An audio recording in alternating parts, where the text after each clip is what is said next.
UFC Hall of Fame, one of the best to ever do it in the octagon, no other than the great Daniel Cormier joining me here. My brother. Radio Road, man. Man, how you doing? How you feeling, man? I'm good, man. I'm good. Just a quick drive up here, and they told me I was coming to chat with you. I was excited, man. I respect you.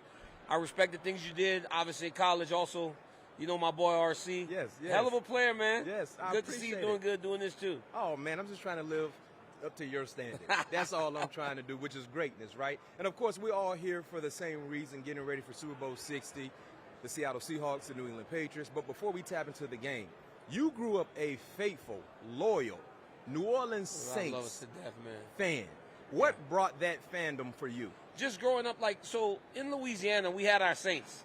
And growing up in the 90s, bro, before Pat Swilling, Sam Mills, before those guys back in the 90s, those great four linebackers we had, we were just terrible. Mm-hmm. And we had the bags. Bro, Brian, we would actually watch, we go on Monday Night Football, if we had just played well, we felt like we won. That was a win. It was bad, bro. But we had our Saints. Yeah. Right? So you fall in love with a team, and you're just constantly watching them, and you support them. And then we got good for a while, and now we're in like salary cap hell, and we're not very good right now. But it's all good, man. I love the Saints. I love the team. I love everything about the city of New Orleans and Louisiana. I'm from there, right? So growing up in Louisiana, man, we got our Saints, and we're going to love them. We ride with them at the top, and we're going to ride with them even when we're on the bottom. What are your thoughts about the current Saints, right? We saw Kellen Moore take over this year. You saw Tyler Shuck jump into the saddle, play some really good football towards the end of the season. But what are your thoughts about the Saints moving forward, seeing how they finished the year in 2025? See, but that was probably the most encouraging thing. Was that they actually played well down the stretch. We were in the beginning of the year, and my son is 14 now. When he was growing up, we were still at the tail end of the Drew Brees era. So when we get to this championship, we get to the playoffs, we always went as a family. So he was talking to me recently, this was like last year, and he goes, Dad, I can't wait because when we start going to the playoffs again, we always go to the games. And I'm like, it's going to be a minute. It's going to be a minute. But then watching Tyler Shuck down the stretch, watching Coach Moore start to implement his game and getting the right players in the right positions, we're winning games. And you start to see that we're not as far off as you think. You know, you can go from being a team that's average or bad, and then the next year, Chicago this year was so much better in a short time. So it's just a matter of getting the right pieces in place and keep getting guys to buy into what Kellen Moore's teaching and doing, and we're going to be all right. I got faith. You said something that was very, very intriguing, being bad and then finding a way to get that turnaround going. That's the same sentiments we could talk about with the New England Patriots. Absolutely. They were bad a year ago in 2025, only winning 4 games. In comes the new head coach in Mike Vrabel. You got the quarterback situation right, and now, voila, they're here getting ready for the game on Sunday. So to your point, I love what I'm seeing from Kellen Moore and the quarterback and Tyler Shuck. So if you got a good quarterback and a good coach, you got a fighting chance. You got a chance if you got the quarterback. Because that's what it starts with, right? That's the head of the snake. It starts with the quarterback, because then when you got a leader that people buy into, Tyler Shuck, when he started, man, you saw Brock Purdy dancing. What Brock Purdy doing dancing? No question. He became one of the guys. Now they got that swag, right? It's like now they got the swag, and now you got Tyler Shuck doing the same type of stuff, and then the guys start to buy in. Right? It's two different ways to identify that leader, right? So again, I got to show a champion mindset. I was talking to Tom Brady recently. He led with just being almost a drill sergeant, and he was so committed to what he was doing that the guys were like, yo, we going where he going. And they won all them Super Bowls. But you always don't have to be that. Sometimes you get a young dude that got swag, and you want to follow the dude with the swag. You're like, that's my leader. That's my leader. And I think that's what we got in New Orleans, and I see that with a lot of guys. Drake May, like the quarterback of the Patriots, he's not like necessarily as dancey and flashy. He might be one of them Tom Brady type cats. We'll see. But leadership is leadership. Leadership is leadership. No question. It's all about the same results, which is winning ball games. Let's transition real quick to the UFC, right? And of course, we're family now. Yes, we are. The partnership with UFC on Paramount, we just had a massive, a few great fights, right? This over a weekend ago on Paramount. Just talk about that relationship, man, and how excited are you to see this new family being created? So I'm excited. I'm very excited. I'm excited about the opportunity to work with Paramount Plus and CBS and everybody else with the ability to branch out to a new audience, right? The UFC has now grown to a point where it's as big an organization in the world as any other sports organization. You got great fighters. It's a worldwide sport. I mean, we got champions from all around the world. And I think that this relationship will allow for people that may not generally watch the UFC to tap in. Bro, we had our first card on Paramount a couple weeks ago. Yeah. And it was one of the most watched UFC fights of all time. Wow. And I honestly believe that is the draw for us as a company, the UFC, and also hopefully we can get into some households that people go, I've never watched this. But when they tap in and they see it, they're like, okay, I'm interested. I'm in. No question. Well said, well said. So when you talk about your outstanding career, I want to have do some superlatives with you, right? Talk to me. What was your welcome to the UFC moment? I had two. My first fight in the UFC, I fought Frank Mir in San Jose, where I lived at the time. Yeah. Crazy to be in that moment. But you want me to tell you the one that stood out with me the most? It was crazy because I was already a world champion. I was standing across the cage from Anderson Silva. Mm-hmm. And he was standing there, and his music came on. It was like, I'm in the back waiting to walk out. And he always came out to DMX, Ain't No Sunshine. Yeah. It was iconic, man.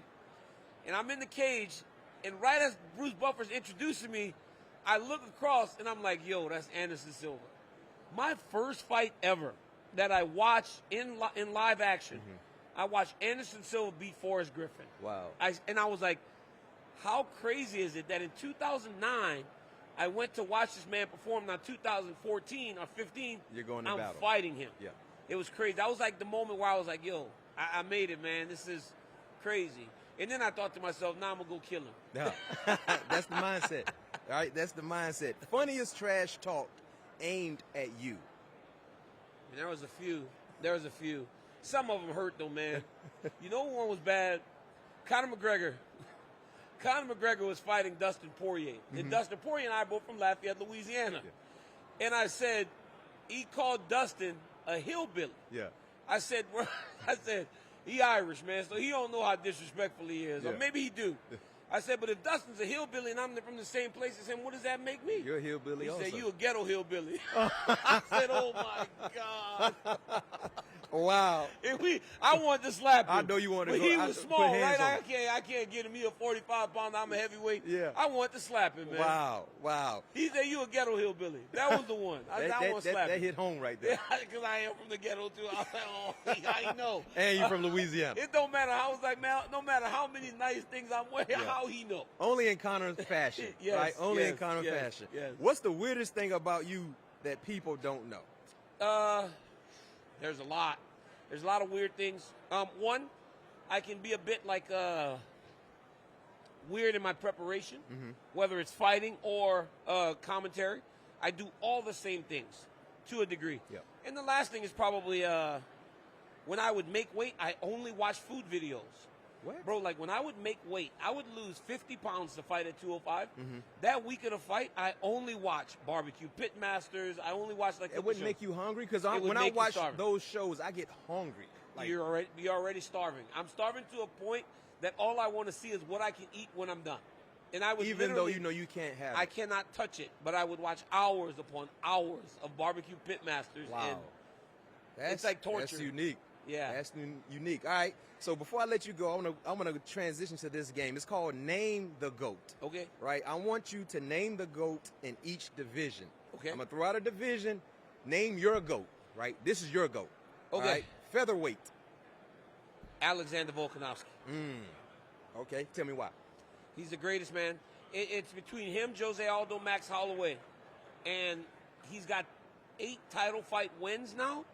4 of them came against Max Holloway and Jose Aldo. Okay. So if you got 4 wins over the 2 other guys that are considered in that conversation, I think that's what separates you. Okay.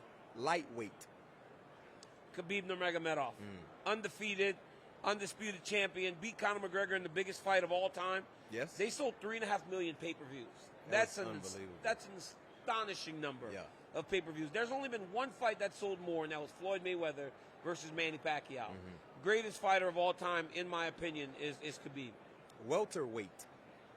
George St. Pierre. Okay. George St. Pierre was the best. Those guys couldn't fight him, man. He was ahead of his time. Great wrestling, great cardio, great conditioning, striking. He just had it all. Okay. Middleweight. Anderson Silva.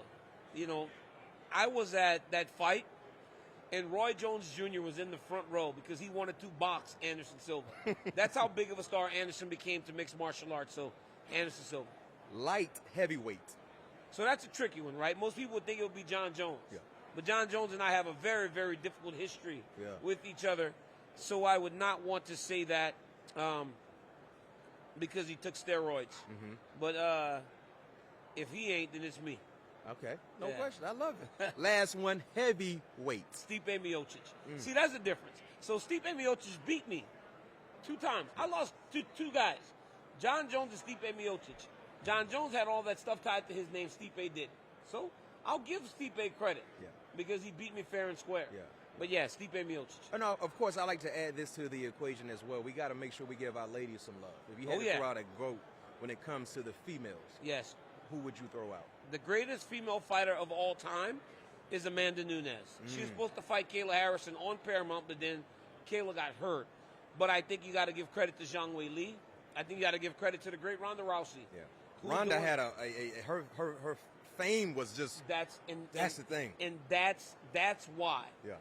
There's one reason women are fighting in the UFC today, and it's Ronda Rousey. Yes. Dana White said he would never do fighting with women.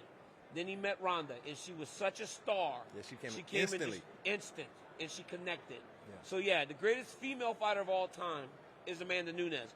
But the most impactful female fighter of all time is Ronda Rousey. I love that. I agree with you. So before we let you go, you talked earlier about your podcast. You just started your podcast. Yep. Tell us a little bit about what you got going on and where we could listen to you guys, see you guys, and how often will you be dropping episodes? So we're dropping episodes once every 2 weeks, right? It's a Fanatics UFC original series, so you can get it on the UFC's YouTube channel. Yep. My first guest was Tom Brady. Woo. So here's the beauty in this podcast. Only champions can be on it. Oh. So only champions can come on, because what I'm trying to give to people watching is how different champions think. Mm-hmm. It's not, everybody says, I want to be the best in the world. Yeah. But in order to be the best in the world at something, you got to be a little crazy. You do. And I think when you listen to Tom Brady and his preparation and the way he approaches stuff, he is a little crazy. I said, hey, when I was a 16-year-old kid, I watched the Olympic Games on TV, and I said, I'm going to be a world champion.